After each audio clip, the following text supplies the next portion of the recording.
Hello అండి, నమస్తే. Welcome to Devi smart kitchen. ఈరోజు వీడియోలో ఫస్ట్ టిప్ వచ్చి నైట్ సింక్లో ఉన్న సామాన్లన్నీ కడిగేసుకున్న తర్వాత ఈ సింక్ని క్లీన్ చేసుకోకపోతే కనుక ఇందులో బొద్దింకలు లాంటివి చిన్న చిన్న పురుగులు లాంటివి వచ్చేస్తూ ఉంటాయి కదండి. మనం నార్మల్గా క్లీన్ చేసుకునే కన్నా ఇందులో 1 లేదా 2 స్పూన్ల వరకు సాల్ట్ వేసుకుని ఇలా ఏదైనా స్టీల్ స్క్రబ్బర్తో కానీ లేదా దేనితైనా సరే ఈ విధంగా క్లీన్ చేసుకున్న తర్వాత అప్పుడు నార్మల్గా మనం సోప్ లిక్విడ్ కానీ లేదా సర్ఫ్ కానీ ఏదైనా పెట్టి క్లీన్ చేసుకుంటే కనుక చాలా నీట్గా ఉంటుందండి. నైట్ మనం రోజు ఈ విధంగా సాల్ట్ వేసుకుని క్లీన్ చేసుకోవడం వలన సింక్లో బ్యాక్టీరియా అది ఫామ్ అవ్వకుండా ఉంటుందండి. సింక్ ఎప్పుడు కూడా నీట్గా ఉంటుంది. ఫస్ట్ సాల్ట్ పెట్టి క్లీన్ చేసుకున్న తర్వాత అప్పుడు వాటర్తో నీట్గా క్లీన్ చేసేసుకోవాలి. తర్వాత ఇందులో ఉన్న బ్యాడ్ స్మెల్స్ అవి పోవడం కోసం ఇక్కడ నేను విమ్ లిక్విడ్ అయితే వేస్తున్నానండి, లేదా సర్ఫ్ అయినా వేసుకోవచ్చు. ఇక్కడ విమ్ లిక్విడ్ వేసి ఈ విధంగా స్క్రబ్బర్తోనే క్లీన్ చేసేస్తున్నాను. మనం డైలీ ఇలా క్లీన్ చేసుకోవడం వలన బ్యాక్టీరియా పోతుంది, అలాగే సింక్లో నుంచి చెడు వాసనలు అవి రాకుండా ఉంటాయి.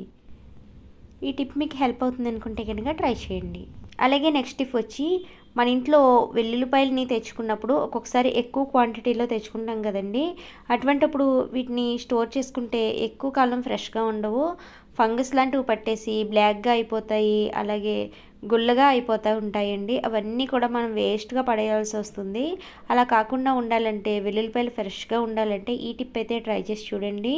దీనికోసం ఒక బౌల్ తీసుకుని ఇందులోకి కొద్దిగా వెనిగర్ నేసే వేసుకోండి. ఎక్కువ కూడా అవసరం లేదు, కొద్దిగా వేసుకుంటే సరిపోతుంది. కొంచెం వెనిగర్ వేసుకుని ఇప్పుడు ఒక క్లాత్ అయితే తీసుకున్నానండి. ఈ క్లాత్ని ఈ వెనిగర్లో డిప్ చేసుకుని ఈ వెల్లుల్లిపాయలకి పైన ఈ విధంగా అప్లై చేసుకోవాలి. ఎక్కువ తడిపేయవలసిన అవసరం అయితే లేదు, జస్ట్ కొద్దిగా అప్లై చేసుకుంటే సరిపోతుంది అన్నమాట. ఇలా చేయడం వల్ల వెల్లుల్లి అనేది మనకి ఎప్పుడు ఫ్రెష్గా ఉంటుంది. బ్యాక్టీరియా లాంటివి ఫంగస్ లాంటివి దరి చేరకుండా ఉంటాయి. ఈ టిప్ కూడా మీకు హెల్ప్ అవుతుంది అనుకుంటే కనుక తప్పకుండా ట్రై చేసి చూడండి.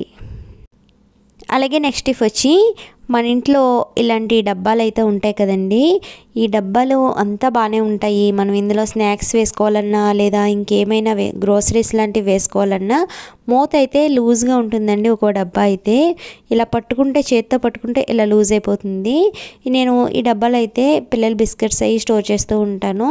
ఇలా మూత లూజ్గా ఉండడం వల్ల ఏం జరుగుతుందంటే లోపల ఉన్న బిస్కెట్స్ అవి త్వరగా మెత్తబడిపోతాయి. సో అలా జరగకుండా ఉండాలంటే మనం డబ్బాని నీట్గా ఎప్పటికప్పుడు ఎటువంటి ప్రాబ్లం లేకుండా యూస్ చేసుకోవాలంటే ఈ టిప్ అయితే ట్రై చేసి చూడండి. మన ఇంట్లో ఇలాంటి సన్నగా ఉండే ప్లాస్టర్స్ అయితే ఉంటాయి కదా, ఆ ప్లాస్టర్ని ఇలా ఒక చుట్టు చుట్టుకోవాలి.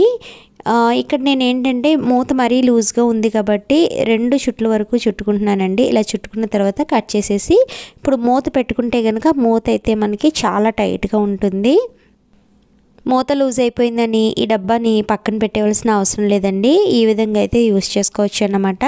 ఈ టిప్ మీకు యూజ్ అవుతుంది అనుకుంటే కనుక ట్రై చేయండి. అలాగే నెక్స్ట్ టిప్ వచ్చి మన ఇంట్లో పిల్లలవి ఇలాంటి స్టీల్ వాటర్ బాటిల్స్ అయితే ఉంటాయి కదండి. మనం రెగ్యులర్గా క్లీన్ చేసినప్పుడు ఇందులో సోప్ లిక్విడ్ కానీ లేదా సర్ఫ్ లాంటివి కానీ అవన్నీ వేసి క్లీన్ చేయడం కన్నా ఈ విధంగా క్లీన్ చేసి చూడండి. ఆ సోప్ లిక్విడ్ కానీ సర్ఫ్లో కానీ కెమికల్స్ అవి ఉంటాయి కాబట్టి సో అటువంటి వాటితో ఇలాంటి స్టీల్ వాటర్ బాటిల్స్ అయితే క్లీన్ చేయకూడదు.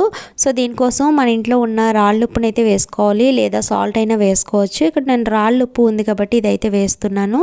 తర్వాత కొద్దిగా హాట్ వాటర్ని అయితే వేసుకోండి. హాట్ వాటర్ని వేసుకుని ఒక్కసారి షేక్ చేసుకుని క్లీన్ చేసుకుంటే కనుక మనం రొటీన్గా ఈ స్టీల్ వాటర్ బాటిల్ని అయితే ఈ విధంగా సింపుల్గా క్లీన్ చేసుకోవచ్చు. ఇలా క్లీన్ చేసుకోవడం వల్ల స్టీల్ వాటర్ బాటిల్స్ చాలా నీట్గా క్లీన్ అవుతాయండి. ఇలా ఒకసారి కల్లుప్పు వేసుకుని క్లీన్ చేసేసుకున్న తర్వాత నెక్స్ట్ నార్మల్ వాటర్తో క్లీన్ చేసుకుంటే సరిపోతుంది. బాటిల్ అయితే చాలా నీట్గా క్లీన్ అవుతుంది. అలాగే నెక్స్ట్ టిప్ వచ్చి మనం శారీస్కి పిన్స్ పెట్టుకున్నప్పుడు ఒక్కొక్కసారి ఏం జరుగుతుందంటే ఆ శారీస్కి వర్క్ ఉన్నా లేదా అంచు కొంచెం దలసరిగా ఉన్నా సరే ఈ పిన్స్ అయితే సరిగా పట్టవు కదండి. ఈ శారీ పిన్స్ని అయితే బలవంతంగా పెట్టాల్సి వస్తుంది. దానివల్ల పిన్నిస్ అనేది పోతుంది కదా. సో దానికోసం ఒక చిన్న టిప్ అయితే చెప్తాను చూడండి. దీనికోసం మన ఇంట్లో టీ జాలి అయితే ఉంటుంది కదండి, అది స్టీల్ది తీసుకోవాలి. తీసుకున్న తర్వాత ఈ పిన్నిస్ని అయితే వీడియోలో చూపిస్తున్న విధంగా ఒక 2 మినిట్స్ పాటు ఈ విధంగా రఫ్ చేయండి. ఇలా చేయడం వలన పిన్నిస్కి షార్ప్నెస్ అనేది పెరుగుతుంది. ఇప్పుడు మనం శారీకి ఈ పిన్ పెట్టుకుంటే ఈజీగా పట్టేస్తుంది అన్నమాట. ఇలా చేయడం వలన మనం ఇబ్బంది పడవలసిన అవసరం అయితే ఉండదు.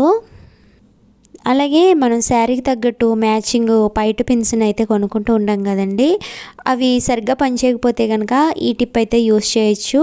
అలాగే మన ఇంట్లో యూస్ చేసే నీడిల్స్ ఉంటాయి కదండి, అవి కూడా అప్పుడప్పుడు సరిగ్గా పనిచేయవండి. అంటే క్లాత్లో మనం సూది దించినా కూడా సరిగా దిగదన్నమాట.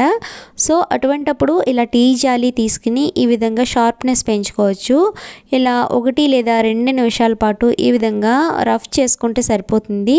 నీడిల్ కూడా షార్ప్నెస్ వస్తుంది. ఇంతేనండి. ఇప్పుడు వీడియోలో చూపించిన టిప్స్ అన్నీ కూడా మీకు హెల్ప్ అవుతాయి అనుకుంటే కనుక తప్పకుండా వీడియోని లైక్ చేయండి, షేర్ చేయండి, కామెంట్ చేయండి. అలాగే మన ఛానల్ని సబ్స్క్రైబ్ చేయండి. Thanks for watching.